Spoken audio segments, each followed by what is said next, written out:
Polls to mail-in voting, you might have some questions about this year's election. Yeah, so much confusion, that's for sure. So our Abigail James is joining us live this morning with what you need to know if you are going to do mail-in voting in Missouri. Abby, what can you tell us this morning?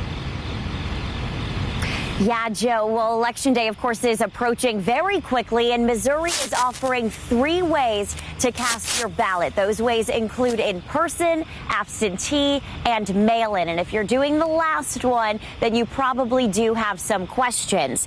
If you did get a mail-in ballot, there is a catch. Unless you have coronavirus or belong to an at-risk population, you still need to get your ballot notarized before mailing it back. However, if you can't get it notarized, there is a set of criteria for who's eligible without needing it.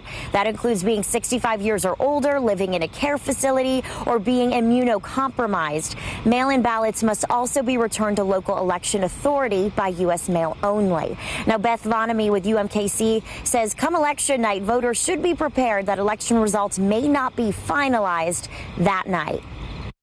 The states vary in terms of their rules governing when you have to submit the ballot and whether it needs to be received by Election Day, whether it can be postmarked by Election Day. That variation is going to determine whether or not we get results on election night, a week later, 2 weeks later. So voters should be prepared for some delay. Well, the last day to register to vote is October 7th. Coming up, what security will look like in terms of your mail-in ballot. Reporting live, Abigail James, KCTV5 News.